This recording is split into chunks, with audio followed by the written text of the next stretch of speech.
گئی ہے، امام زمانہ قبول فرمائے۔ جو نہیں سمجھا میں قاتل کے منہ سے پڑھ دیتا ہوں۔ قاتل نے غریب شام کو، حاکم شام کو خط لکھا۔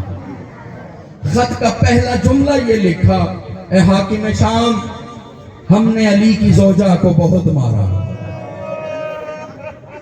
غیرت مند بیٹھے ہیں، میں حیران ہوں جس کی ابھی تک ہائے بھی بلند نہیں ہوئی۔ وہ اگلی سطر لکھتا ہے: ہم نے کبھی تازیانوں سے مارا، کبھی تلوار کے دستوں سے مارا۔ اگلا جملہ پڑھو اگر تم برداشت کر سکو۔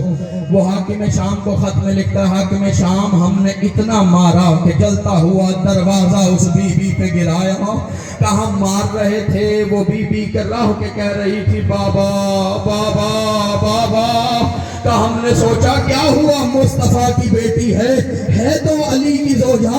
کہ میں قریب آیا، میں نے جلتے دروازے پہ اتنی زور کے ٹانگ ماری کہ جلتے دروازے کی میخیں اس بی بی کی پسلیوں کو توڑتی ہوئی پہلو میں پیوست ہو گئی۔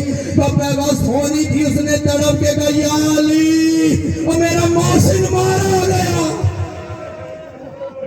اجرکم اللہ۔ یا علی، میرا محسن مارا گیا۔ پورے مقتل میں دو مقام ایسے ہیں جہاں مارو مارو کا شور بلند ہوا۔ بس 2 سے 3 جملے اور ابھی زیارت برآمد ہو جائے گی۔ پہلا مقام وہ تھا جب سیدہ کا دروازہ جلایا جا رہا تھا۔ جسے رونا نہ آئے وہ سر ضرور جھکا لے، اس لیے کہ کوئی آیا ہو یا نہ آیا ہو، سید سجاد ضرور آئے ہوں گے۔ اس لیے کہ اپنے باپ کا پرسہ لینے بیٹا ضرور آتا ہے، اور یہ وہ واحد مظلوم بیٹا ہے جس نے اپنے باپ کے لاشے کو 7 حصوں میں کٹا ہوا دیکھا۔ نہیں، شاید میں سمجھا نہیں سکا ہوں۔ شام غریبہ کے وقت جب سادات کے خیمے لوٹے جا رہے تھے تو ایک ملعون لکھتا ہے: میں نے دیکھا سب کچھ لوٹا جا رہا ہے۔ کہتا میں نے ایک بھاگتے ہوئے لوٹنے والے شامی فوج کے فرد سے پوچھا: کیا کچھ بچ گیا ہے جو ابھی تک لوٹا نہ ہو؟ ماتم کر لینا۔ تو اس نے میرے قریب آ کے کہا: ہاں، ابھی حسین کا لاشا لوٹا جائے۔ کہ جب تک میں پہنچا حسین کا لاشا لوٹا جا چکا تھا۔ ایک پھٹا ہوا کرتا تھا اور اس کے اوپر ایک کمر بند لگا ہوا تھا۔ کہ میں نے سوچا یہی لوٹ لیتا ہوں۔ کہ میں دیکھتا ہوں کس کے سینے میں دل ہے اور کس کے سینے میں پتھر ہے۔ کہتا میں قریب آیا، حسین نے کمر بند پہ 2 گرہیں لگائی ہوئی تھی۔ کہ میں نے پہلی گرہ پہ ہاتھ رکھنا چاہا کہ حسین کا زخمی ہاتھ اپنے کمر بند کی گرہ پہ آیا۔ کہ میں نے بہت زور لگایا کہ ہاتھ کو ہٹاؤں، کا ہاتھ ہٹتے نہیں ہٹتا تھا۔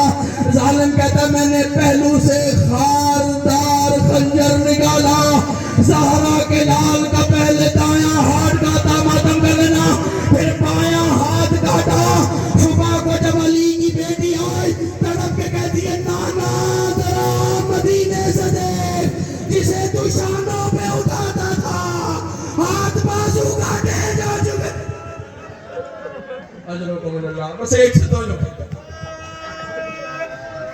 دوسری دفعہ مارو مارو کا شور بلند ہوا جب علی اکبر کا بابا تنہا رہ گیا۔ ہاتف غیبی کی صدا بلند ہو چکی۔ پھر میں جملہ آسان کرتا ہوں۔ کسی نے مولا سے پوچھا: مولا، آپ کے جد کو کتنا مارا گیا؟ بڑا امیر ہوگا وہ جو ابھی تک نہ رو سکے۔ اتنا کہنا تھا، امام نے امامہ اتارا، سر و سینہ پیٹنا شروع کیا کہ بس یہ یاد رکھ کوئی ایسا نہیں تھا جس نے ہمارے جد کو مارا نہ ہو۔ کہ کسی نے تیر سے مارا، کسی نے تلوار سے مارا، جس کے ہاتھ میں کچھ نہیں آیا اس نے گرم ریت اٹھا کے زخموں میں پھینک۔ یہ وہ شہید ہے کہ جہاں گرا آخری جملہ وہاں دفن نہیں۔ آپ نے حسین اور زینب کی محبت جن کی بہنیں سلامت ہیں نا، وہ اس درد کو محسوس کریں گے، اور شاید یہی میرا آخری جملہ ہو۔ جہاں گرا ہے وہاں دفن نہیں، جہاں دفن ہے وہاں گرا نہیں۔ سنتے ہو نا ذاکرین؟